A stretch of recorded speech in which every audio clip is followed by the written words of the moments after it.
Giorgio Armani, an astrological portrait of Ciro Discepolo. Jules Renard, the French writer who died in 1910, wrote in his journal Inedit, "Style is forgetting all styles." The Italian dictionary Devoto e Oli instead defines under the heading style the complex of characteristics of an artist, a school, a tradition. These are two ways of defining this word, or rather, they are two of the many ways in which it could be defined. But if it is difficult to define style, it is even more difficult to define a designer. If I had to choose a label, a tag, I would say the architect of fashion. As such, it seems to me, above all, Giorgio Armani. He chooses colors, combines them, selects different materials, gives them a shape, is inspired in his creations by the useful purpose of each thing, thinks about aesthetics but also about functionality. In short, he completely designs objects that, once born, will carry with them the brand, understood in the broadest sense of the term, of whoever wanted them. Giorgio Armani began to demonstrate taste and class very early, ever since he was a boy, carefully choosing the shirts to wear. There is, in this regard, no precise indication in his birth chart, a particular trait that denounces the great qualities later appreciated by critics and the public all over the world. He is a Cancer with Leo ascendant, having been born in Piacenza on July 11th, 1934 at 7:20 in the morning, during a new moon. The moon is also therefore in the fourth zodiac sign, and precisely at 13 degrees and 22 minutes, a few degrees from Mercury and about 11 degrees from Pluto, which completes the stellium in the sign. The dominant of the chart is certainly Uranus, followed by Saturn. The latter is enthroned in Aquarius, is angular to the descendant, even if on the less strong side, and is sesquiquadrate to the moon. The Saturn-Moon aspect is of great importance in Armani's birth chart, because it makes him, together with the values of the 12th house, a compensated Cancer. The subject, in fact, is a workaholic with interminable days of work, very scrupulous and uncompromising with collaborators. He is the type of Cancer that makes one think of the adjective Nazi, not in a political sense, but for the very small margin of tolerance that he allows in everything, to himself and to others. He is of the all or nothing nature. And when he decides to stop eating meat, you can be sure that he will be a strict vegetarian. Being a compensated Cancer means clipping the wings of feelings and aiming for the essential, an axiom that finds perfect confirmation in Giorgio Armani, who, above all, removes all the useless in his clothes, almost with maniacal anxiety. In his objects there can only be his horoscope with all the positive and negative values, a horoscope that highlights a beautiful conjunction Moon, Sun, Mercury, Pluto in Cancer, a sign of beautiful inner harmony, a Leo ascendant that colors his projects with royalty and class, a dominant Uranus that pushes him towards impossible research, towards avant-garde solutions, a Venus-Jupiter trine emblem of gratified sensuality and Regenian hedonism, a Mars and a Venus in the 11th house that are so many arrows in his bow as an architect of fashion. All his stars have made him a great designer, but if he has become one, he also owes this privilege to the luck of having been born in this era. If he had grazed the target of only 50 years, in fact, he certainly would not be what he is today. One of the first to coin the word designer was Nino Cerruti, an industrialist from Biella, who in 1965 offered him a position of responsibility at Hitman, a clothing company, and who introduced him as my designer. but Armani had already distinguished himself at Rinascente, where he had entered as a boy after high school as an assistant photographer and window dresser. Soon the managers of those department stores understood, however, that the boy had talent, and also because of his elegant appearance, moved him to the purchasing office.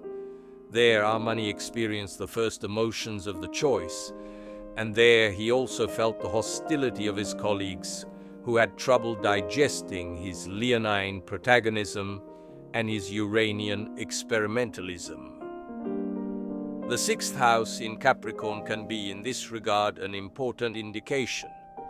Later, he will no longer have the opportunity to experience the envy of the work environment, because he will finally become an entrepreneur, even if in partnership with Sergio Galeotti, a Tuscan 10 years younger and with a very strong determination. It is 1975, but the future partner has been working, so to speak, on Giorgio's legs for years. He does everything to convince him to let go, to not be afraid of flying, to take the big leap. Ours is hesitant and refractory. He cares about a steady job and tranquility.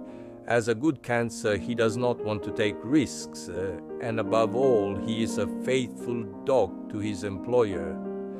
Natalia Spesi wrote about the beginning of his career as an employee in a beautiful essay that guided me on the character. His career at the beginning is methodical, not dazzling, in the shadows.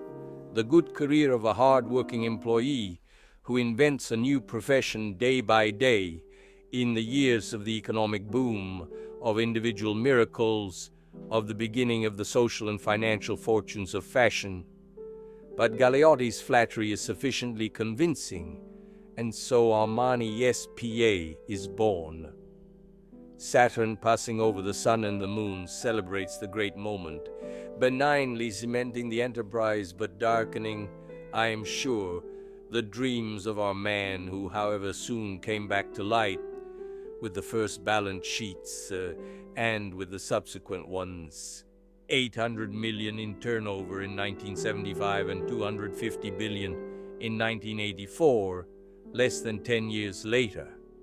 Today the company is something big if you just think that, among others, it provides work to the Turin Textile Financial Group with 6,000 workers. It should be noted, however, in this regard, that Armani SPA has never been tempted by an industrial adventure on its own and operates exclusively as a consulting firm. It sells projects, a brand, to industrialists who carry out commissioned work. For each project, Armani SPA receives royalties proportional to the number of objects sold. In this way, our designer manages to diversify his production enormously without, however, having to worry about the obsolescence of production systems or other industrial problems. But if he, and previously also his partner Galeotti, did not fully enter the production circuit of their products, Armani today follows sales very closely, with a whole chain of specialized stores and emporiums in Italy and throughout the world. In New York, for example, they own a multi-story building on Madison Avenue. The American market absorbs only about 10% of the entire annual production, but it is the most authoritative and listened to sounding board for the many collections presented each season by the Milanese company. The very authoritative American press has always given a lot of space to the genius of this handsome and elegant Italian who bears the mark of the Italian look on his skin.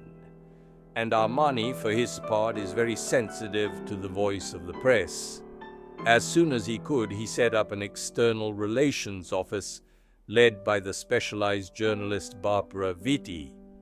Furthermore, he immediately believed in the power of advertising and has invested dizzying amounts of money in this sector every year. The political and opinion weeklies that once turned up their noses at the world of fashion today aspire greatly to the publication of his advertising that qualifies the newspaper and formats its elitist address. He and a small group of a few other very talented stylists have managed to create in a few years the fashion of prêt-à-porter, of elegant, ready-to-wear, of high-class couture, but on an industrial scale.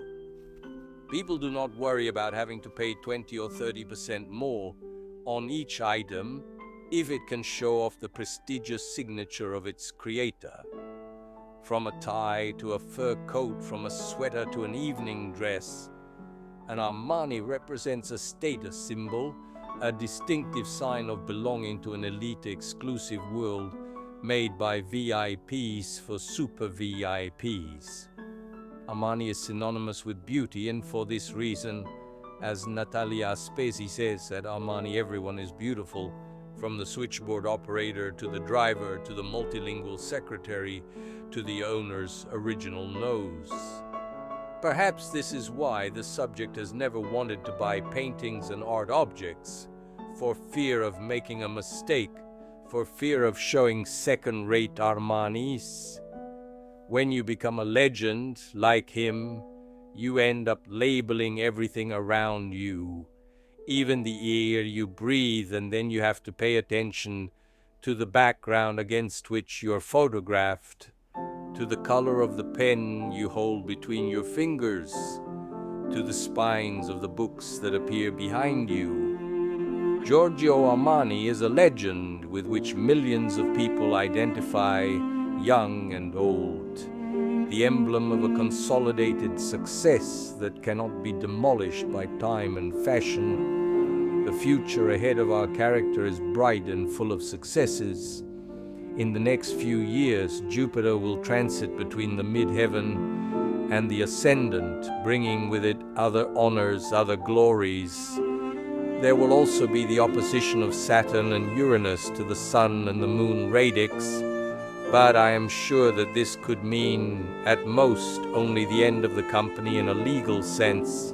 Saturn in the 7th, a fairly predictable accident along the way after all, but no transit will be able to take away what he already has, an immense international fame, which made a saleswoman in a New York store say, "In Italy there is Armani and the Pope." Ciro Discepolo, taken from the book How to Discover the Secrets of an Horoscope, Editoriale Albero, 1988.